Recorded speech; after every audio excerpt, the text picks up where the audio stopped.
So welcome to my physics class. This is Ravi Kumar, your maths teacher of class 9 of Karnam's Academy, Katiyar. See here, today our topic is conservation of momentum. So before going into the topic, let us see what do we mean by conservation. Conservation means no change in measurable property of an isolated system, and momentum means mass into velocity.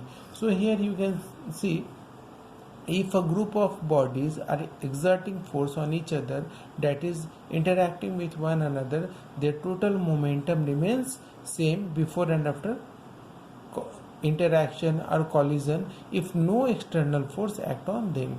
So this is the condition, that there should not be any external force. So what does this mean? This means that total initial momentum means total momentum before collision. This momentum is equal to the final momentum, means momentum after collision. So here we have taken two body 1 with mass m1 and initial velocity u1, and body 2 with mass m2 and initial velocity u2, and this is the collision time. So after collision, body 1 moves with velocity v1 and body 2 with velocity v2. Now you see here, F12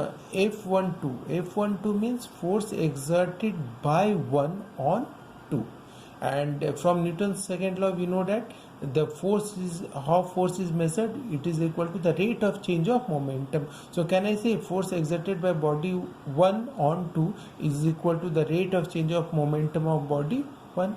So this is equal to m v1 minus u1 by t.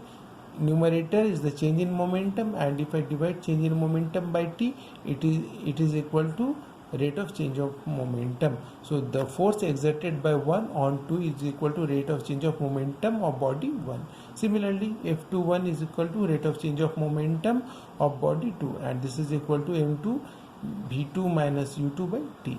Now you see here, from Newton's third law we know that if one body exert a force on another body, the second body instantaneously exert a force back on the first.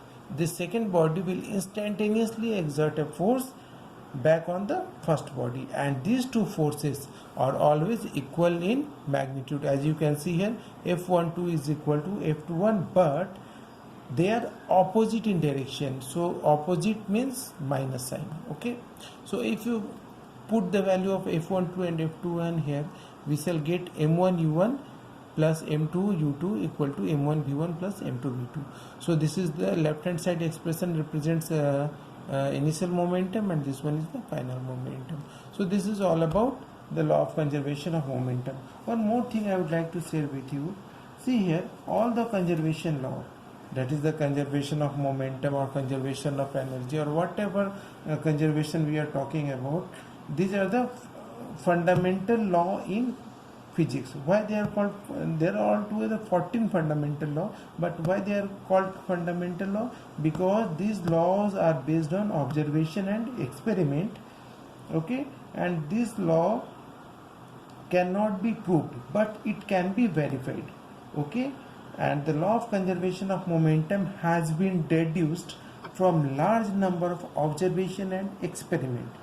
Okay, and it is interesting to know that not a single situation has been realized so far which contradicts this law.